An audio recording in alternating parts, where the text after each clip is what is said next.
Entre los grupos conservadores, acostumbrados al fraude y otros mecanismos turbios, crece el nerviosismo. Por primera vez, ven amenazada su continuidad en el gobierno. Dentro del radicalismo, se agitan las internas para definir su candidato a presidente. El nombre de Hipólito Yrigoyen suena con mucha fuerza. Aunque es resistido por importantes sectores conservadores del partido, la Convención Nacional de la Unión Cívica Radical lo proclama como su candidato.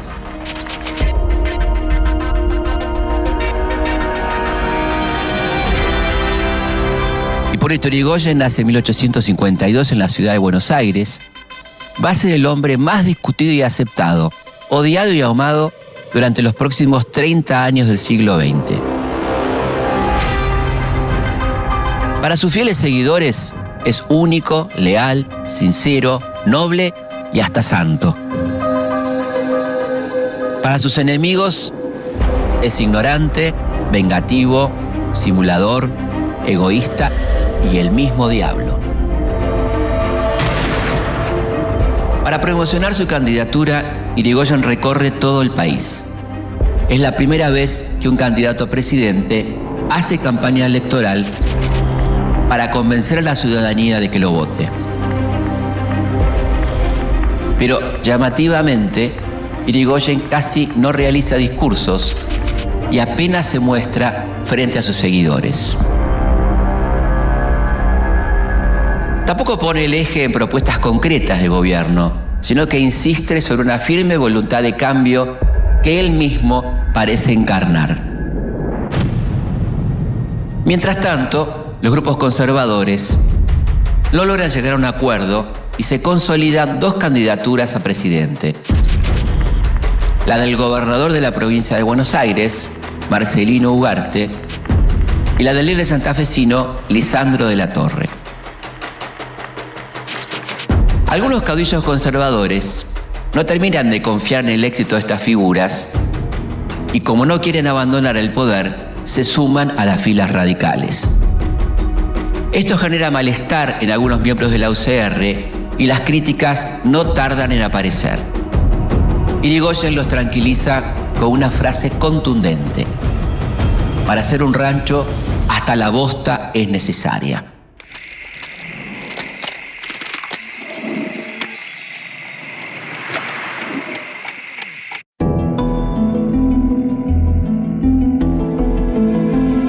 Finalmente, el 2 de abril de 1916 se celebran las elecciones.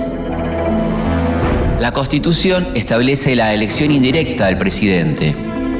La ciudadanía masculina vota a los electores de cada distrito, que luego deben reunirse en el colegio electoral para proclamar al presidente.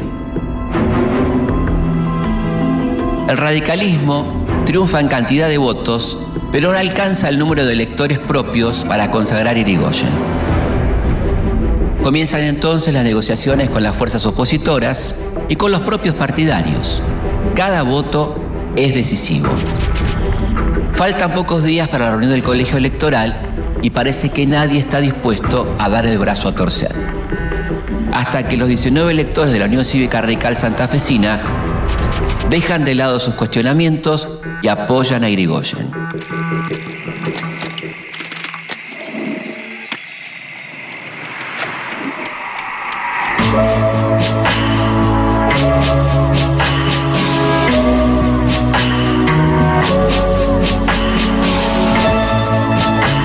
Con apenas un voto más de los necesarios, el país tiene un nuevo presidente. En un hecho inédito, el pueblo colma las calles para acompañar la asunción presidencial el 12 de octubre de 1916.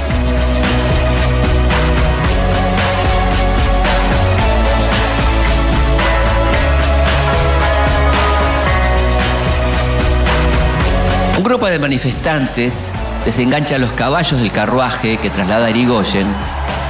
Quieren ser ellos mismos los que lleven a su líder desde el Congreso hasta la Casa de Gobierno.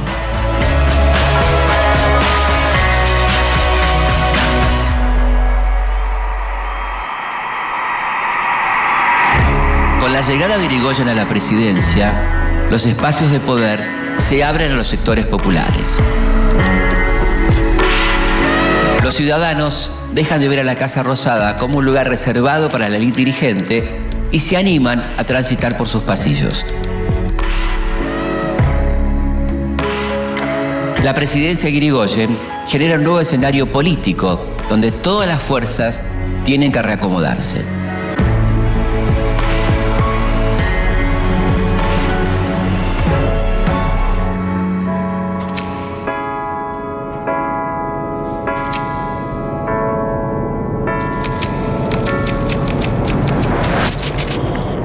Los radicales se encuentran frente al desafío de gobernar por primera vez, mientras que los conservadores estrenan el rol de opositores. Este nuevo rol no parece agradarles. A sus ojos gobierna la chusma radical.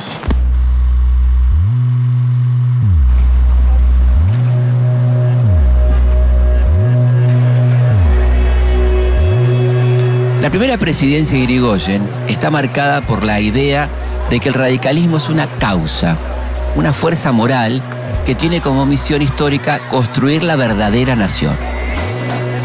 El partido es la herramienta para lograrlo, y al ser la verdadera expresión del pueblo, nada es legítimo por fuera de él. Por eso Irigoyen interviene en las provincias gobernadas por los conservadores, cambiando por completo el mapa del poder de la Argentina. Si en 1916 solo Santa Fe, Córdoba y Tucumán tienen gobiernos radicales, 6 años después casi no hay provincias que no gobierne la UCR. Inmediatamente Irigoyen es acusado de autoritario. Al malestar que generan las intervenciones federales se suma el desprecio que el presidente muestra por un Congreso que está dominado por la oposición. Irigoyen tiene un estilo de conducción personalista donde nada escapa a su control.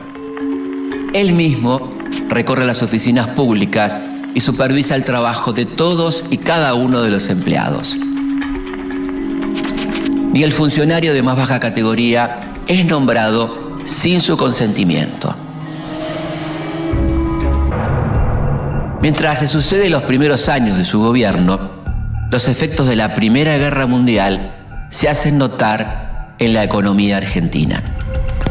Comienza un nuevo momento en la historia del siglo y los hombres se olvidan de que lo son y se matan entre ellos. Donde vivió una sonrisa, ahora habita una cruz. El gesto humano, leve como el aire, es ceniza. Mar.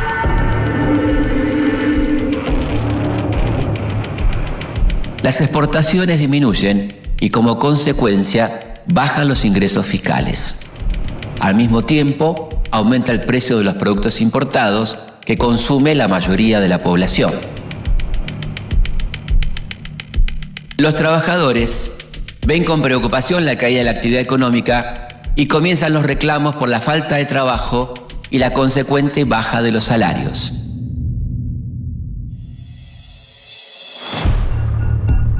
Además de los efectos económicos de la Primera Guerra Mundial, del exterior también llegan los ecos de la Revolución Rusa.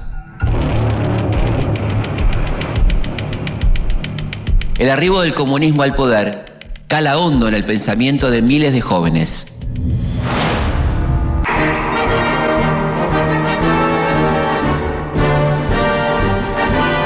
En 1918, el fin de la Primera Guerra Mundial cambia el escenario económico de la Argentina. Poco a poco, las industrias europeas recuperan la capacidad exportadora y sus productos vuelven a llegar al país. Esta reactivación impacta de lleno en las empresas locales que durante la guerra habían sustituido esas importaciones. Al ver amenazada su rentabilidad, comienzan a recortar los salarios de sus empleados y en muchos casos reducen personal. Esto sucede en los talleres metalúrgicos Bacena, ubicados en el sur de la ciudad de Buenos Aires. Los obreros inician una huelga que se extiende por varios días. La empresa no logra llegar a un acuerdo que destrabe el conflicto y para reanudar la producción contrata a los llamados rompehuelgas o carneros. Los trabajadores levantan un piquete para impedirles el ingreso a la fábrica y se desatan los enfrentamientos. Todo termina con una feroz represión policial que se cobra la vida de 4 obreros. Frente a la violencia estatal, los anarquistas reunidos en la FORA, Federación Obrera Regional Argentina, convocan a un paro para el 9 de enero de 1919. La prensa fogonea el fantasma de una inminente revolución, alimentando el terror en las clases más acomodadas.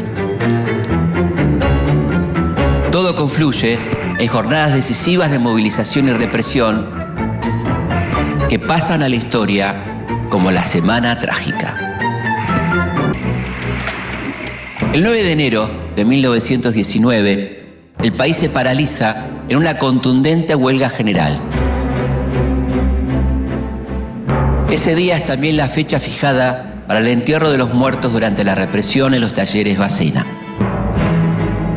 El cortejo fúnebre se transforma en una manifestación de protesta y repudio al accionar de la policía. Una multitud de obreros de todas las tendencias cruza la ciudad desde Barracas hasta el cementerio de la Chacarita para darle sepultura a las víctimas. Durante el trayecto, la policía intenta disolver la concentración, pero a pesar de los tiros y los enfrentamientos, el pueblo trabajador no abandona a sus muertos que siente como propios. A la salida del entierro, la represión se desata con toda su fuerza y se cobra nuevas víctimas.